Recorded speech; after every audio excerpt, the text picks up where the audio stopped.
Hello friends, fact checkup में आपको स्वागत है। यूनिवर्स यानी ब्रह्मांड में कितने सारे तारे होते हैं।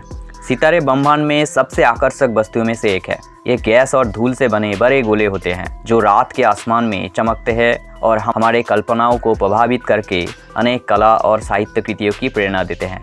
लेकिन हमारे मन में ये प्रश्न जरूर आता है कि इस यूनिवर्स में असल में कितने सारे सितारे हैं। इस प्रश्न का उत्तर देने के लिए हमें अंतरिक्ष की व्यापकता और एस्ट्रोनॉमी की मिस्ट्रियों को समझना होगा। सबसे पहले मिल्की वे गैलेक्सी यानी आकाशगंगा की तरफ एक नज़र डाल लेते हैं, जिसके अंदर हमारे सोलर सिस्टम यानी सूर्यमंडल स्थित है। मिल्की वे एक बर्ड स्पाइरल गैलेक्सी है जिसके बेस 1 लाख लाइट ईयर्स है और इसमें 100 बिलियन से 400 बिलियन सितारे होने का अनुमान लगाया जाता है। ये अनुमान गैलेक्सी के मैस और उजाले की आधारों से साथ ही साथ गैलेक्सी के भीतर सितारों की गतियों की माप से लिया गया है।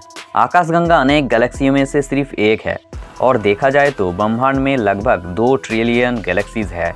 कुछ इनसे बड़े होते हैं जबकि कुछ बहुत छोटे होते हैं, लेकिन उनके आकार के बावजूद हर गैलेक्सी में अरबों सितारे होते हैं। जब हम यूनिवर्स की स्टार्स का संख्या की बात करते हैं तो ये ध्यान देना जरूरी है कि ब्रह्मांड लगातार फैल रहा है। इसका मतलब सितारों की संख्या स्थिर नहीं है, बल्कि यूनिवर्स की एक्सपैंड होने के साथ साथ स्टार्स की संख्या भी बढ़ता जाता है। ब्रह्मांड की विस्तार की गति को कॉस्मोलॉजिकल कांस्टेंट के द्वारा निर्धारित किया जाता है, जो ब्रह्मांड की विस्तार की दौड़ को निर्धारित करने वाला एक मूल्यांकन है। तो एस्ट्रोनॉमर को सितारों की संख्या का अनुमान कैसे लगते हैं, ये काम करने के लिए कई सारे तरीके होते हैं, जिन्हें क्रियाक्रम के प्रश्न की मात्रा और कठिनाइयों के अनुसार प्रयोग किया जाता है। दूसरे गैलेक्सीज में तारों की संख्या का अंदाजा लगाने के लिए एस्ट्रोनॉमर्स आमतौर पर गैलेक्सी के चमक और आकार के ऑब्जर्वेशन करते हैं। साथ ही साथ गैलेक्सीज में तारों और गैस की गतियों का मापन का उपयोग करते हैं। उन्हें जानने के लिए सुपरनोवा को ऑब्जर्व करते हैं, जो विस्फोट करते हुए तारे होते हैं। ब्रह्मांड में तारों की संख्या का अंदाजा लगाने के लिए एस्ट्रोनॉमर ऑब्जर्वेशंस और थियोरेटिकल मॉडल्स का इस्तेमाल करते हैं।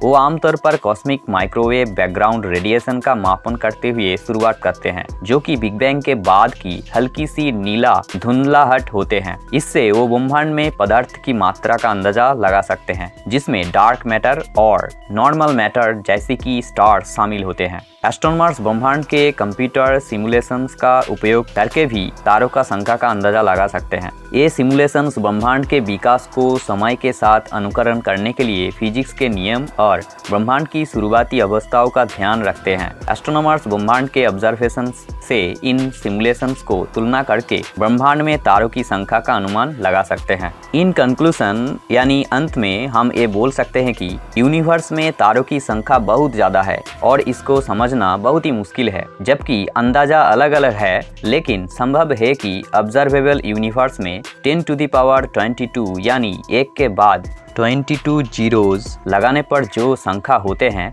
उतने सारे तारे होते हैं। हालांकि ये संख्या स्थिर नहीं है और यूनिवर्स बढ़ता जा रहा है, फिर भी तारों की संख्या को और प्रकृति को समझना, हमारे यूनिवर्स और उसमें हमारे जगह को समझना हमारे लिए बहुत जरूरी होते हैं। तो इस वीडियो में आपको शायद कुछ सीखने को मिला, तो वीडियो को एक लाइक करें और दोस्तों के साथ जरूर शेयर कीजिए। ऐसे ही कई सारे इंटरेस्टिंग फैक्ट्स के बारे में जानने के लिए इस चैनल को जरूर सब्सक्राइब कीजिए और बेल आइकन भी दबा दीजिए ताकि नोटिफिकेशन आपको मिलता रहे जब भी नया वीडियो अपलोड हो। तो दोस्तों फिर मिलते हैं अगले वीडियो में, तब तक के लिए goodbye and take care.